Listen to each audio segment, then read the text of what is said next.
മന്ത്രിക്കാം, ഡിവൈഎഫ്ഐക്ക് അല്ല. പുറത്ത് ചെയ്തോട്ടെ, അകത്ത് ഞങ്ങൾക്ക് ഉത്തരവാദിത്തമുണ്ട്. അതുകൊണ്ട് കമ്മ്യൂണിറ്റി കിച്ചൺ ഞങ്ങൾ ആദ്യഘട്ടം ആലപ്പുഴ, മറ്റ് സ്ഥലങ്ങളിലേക്കും ഞങ്ങൾ ചില സന്നദ്ധ സംഘടനകളായിട്ട് ചർച്ച നടത്തുന്നുണ്ട്. സുഹൃത്തുക്കളെ, ഇതിന് വേണമെങ്കിൽ അധികാരത്തിന്റെ മത്ത് എന്നോ അല്ലെങ്കിൽ അധികാരത്തിന്റെ അഹങ്കാരം എന്നൊക്കെ വിളിച്ചു പറയാം. ശരിയാണ്, ഡിവൈഎഫ്ഐ എന്ന് പറയുന്ന സംഘടന നമ്മുടെ കേരളത്തിലെ ഒട്ടുമിക്ക മെഡിക്കൽ കോളേജുകളിൽ ഫ്രീ ആയിട്ട് ഭക്ഷണം കൊടുക്കുന്നുണ്ട്.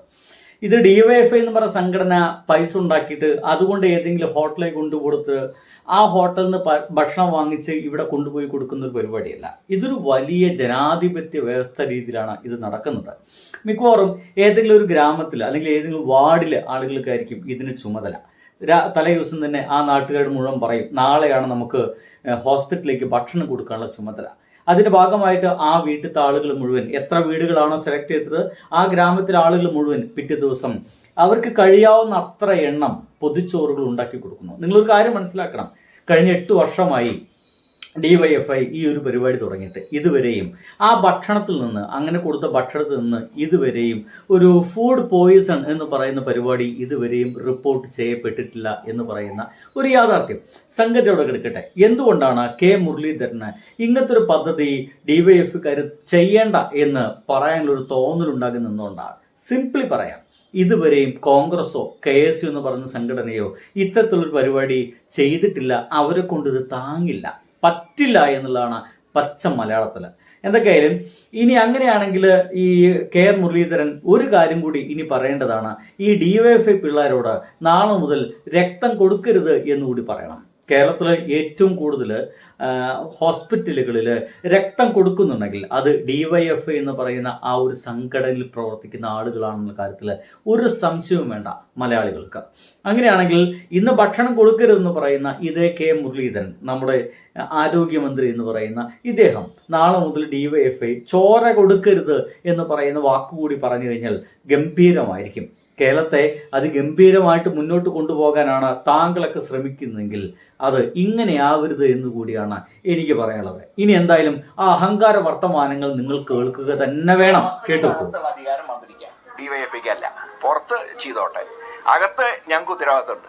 അതുകൊണ്ട് കമ്മ്യൂണിറ്റി കിച്ചൺ ഞങ്ങൾ ആദ്യഘട്ടം ആലപ്പുഴ, മറ്റ് സ്ഥലങ്ങളിലേക്കും ഞങ്ങൾ ചില സന്നദ്ധ സംഘടനകളായിട്ട് ചർച്ച നടത്തുന്നുണ്ട്. അതനുസരിച്ച് തീരുമാനമെടുക്കും.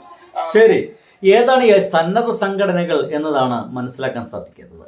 അതായത് അവിടേക്ക് ഈ ഭക്ഷണം കൊടുത്തുകൊണ്ട് ഇതുവരെയും ഡിവൈഎഫ്ഐ എന്ന് പറയുന്ന പ്രസ്ഥാനം ഞങ്ങളൊപ്പം, ഞങ്ങൾ ഭക്ഷണം തരുന്നത് നിങ്ങൾ ഞങ്ങളൊപ്പം നിൽക്കാൻ വേണ്ടിയിട്ടാണ്, അല്ലെങ്കിൽ ഞങ്ങൾക്ക് വോട്ട് ചെയ്യാൻ വേണ്ടിയിട്ടാണ് എന്നൊന്നും പറഞ്ഞു വെക്കാറില്ല. ഒരു കാര്യം കൂടി മനസ്സിലാക്കണം, ഒരുപക്ഷെ എത്രയോ കാലമായി ഇവർ ഭക്ഷണം കൊടുക്കാൻ തുടങ്ങിയിട്ട്. വേണമെങ്കിൽ ഇത്തവണ അതിഗംഭീരമായിട്ടാണ് ഇവിടെ CPM തകർന്നു പോയത്. വേണമെങ്കിൽ ഡിവൈഎഫ്ഐ എന്ന സംഘടനയ്ക്ക് പിറ്റേ ദിവസം മുതൽ ഭക്ഷണം കൊടുക്കൽ നിർത്താമായിരുന്നു. പക്ഷേ വോട്ടിന് വേണ്ടിയിട്ടല്ല ഈ ഭക്ഷണം കൊടുക്കൽ എന്നതെന്നെങ്കിലും അറ്റ്ലീസ്റ്റ് ഒരല്പമെങ്കിലും തലച്ചോറ് വെച്ചിട്ട് കെ മുരളീധരൻ അടക്കമുള്ള ആളുകൾ മനസ്സിലാക്കേണ്ടതാണ്. ഒരു കാരണവശാലും ഹോസ്പിറ്റൽ വളപ്പിൽ ആരും കയറാൻ സമ്മതിക്കില്ല ഒരു പാർട്ടിനെയും. അവിടെ രാഷ്ട്രീയ പ്രവർത്തനം അതിന്റെ അകത്ത് വേണ്ട, പുറത്തുനിന്ന് എന്ത് വേണമെങ്കിൽ. എന്തൊരു ഊള പരിപാടി, എന്തൊരു ഊള വർത്തമാനം ആലോചിച്ചൊക്കെ.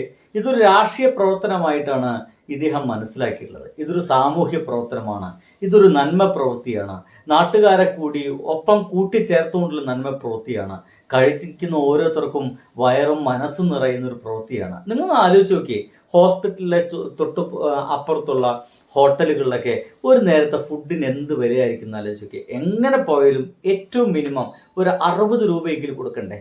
ഒറ്റ ദിവസം ഒരു നേരത്തെ ഊണ് മാത്രം മതിയോ? 2 നേരം ഭക്ഷണം കഴിക്കേണ്ടി വരില്ലേ? രാത്രിയും ഉച്ചയ്ക്കും കഴിക്കേണ്ടി വരില്ലേ? 6 12 മിനിമം 120 രൂപ ഒരൊറ്റ ദിവസം ഇതിനു വേണ്ടി മാത്രം ചിലവാകും. അപ്പോഴാണ് ഇവരിൽ നിന്ന് വാങ്ങിച്ചു വെക്കുന്നത്. ചിലപ്പോൾ 2-3 പൊതികളൊക്കെ വാങ്ങിച്ചിരിക്കും. ഒരു പൊതി രാത്രി കഴിക്കാനും വേണ്ടിയിട്ടാണ്, ഒരു പൊതി അപ്പം കഴിക്കാൻ വേണ്ടിയിട്ടാണ്. അതൊരു മടിയും കൂടാതെ ഈ ഡിവൈഎഫ്ഐ പ്രസ്ഥാനത്തിൽ പ്രവർത്തിക്കുന്ന ആളുകൾ കൊടുക്കുകയും ചെയ്യാറുണ്ട്. അത് മുഴുവൻ നിർത്തലാക്കാൻ വേണ്ടിയിട്ട്, ചുരുക്കി പറഞ്ഞു കഴിഞ്ഞാൽ ഇവിടുത്തെ പാവങ്ങളെ നെഞ്ചിൽ ചവിട്ടിയിട്ട് അഹങ്കാരത്തോടെ ഒരു തരത്തിലും ഒരു ഉളുപ്പുമില്ലാതെ വർത്തമാനം പറഞ്ഞു പോവുകയാണ് നമ്മുടെ ഈ ഒരു ആരോഗ്യമന്ത്രി. അതിന് കൊടുക്കുകയാണെങ്കിൽ പാർട്ടിയുടെ പേരും കൊടിയും വെച്ചിട്ടല്ല. അതിൽ പ്രശ്നമുണ്ട്, തെറ്റാണത്. അങ്ങനെ തെറ്റാണ്, അത് സർക്കാർ സമ്മതിക്കില്ല. അത് ഞാൻ പറയാം, രാഷ്ട്രീയ പാർട്ടികളുടെ ബേസിലല്ല സഹായിക്കേണ്ടത്. ഒരു കാരണവശാലും ഹോസ്പിറ്റലിൽ അത് സമ്മതിക്കില്ല. അത് തന്നെ ആ തീരുമാനം കണ്ടില്ലേ, ഒരു തരത്തിലും ഹോസ്പിറ്റലിനകത്ത് രാഷ്ട്രീയ പാർട്ടിക്കാർ ഒരു ഭക്ഷണം കൊടുക്കണ്ട, അത് സമ്മതിക്കില്ല എന്ന് തന്നെ. ഇതിനാണ് ഞാൻ തുടക്കത്തിലെ പറഞ്ഞത്, ഇത് അധികാരത്തിന്റെ മത്താണ്, അധികാരത്തിന്റെ അഹങ്കാരമാണ്, ഇതൊരല്പം കൂടുതലാണ്. ഇത് ഇങ്ങനെയൊക്കെയായിരുന്നു ഇവര് എന്ന് നിങ്ങൾ ആരെങ്കിലും ആലോചിച്ചിരുന്നോ?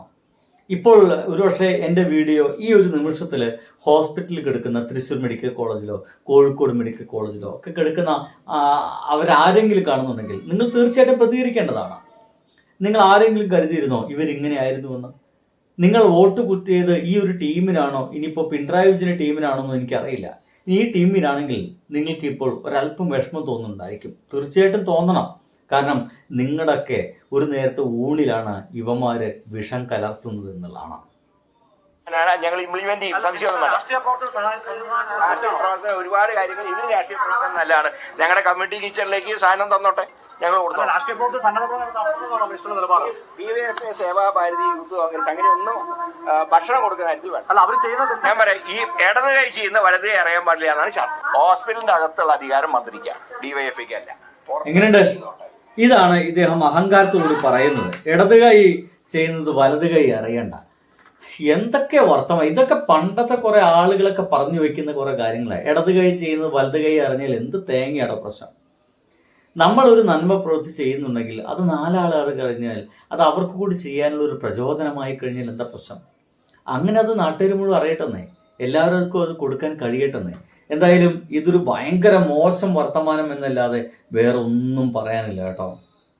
എത്ര പേർ ഇതിനെ പിന്തുണച്ചിട്ടുണ്ട്, എത്ര പേർ ഇത് മനസ്സിലാക്കിയിട്ടുണ്ട്. എന്ത് നല്ലൊരു പ്രവർത്തനമാണ്.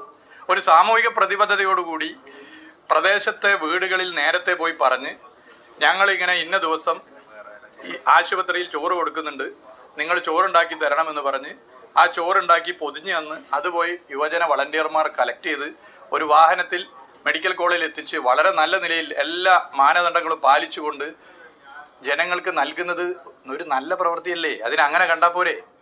അതിന് എന്തിനാണ് ഇങ്ങനെ ഒരു അങ്ങനെയൊന്നും കാണാൻ VD സതീശൻ മേനോന്റെ ഈ സർക്കാരിന് കഴിയുന്നില്ല എന്നുള്ളതാണ്.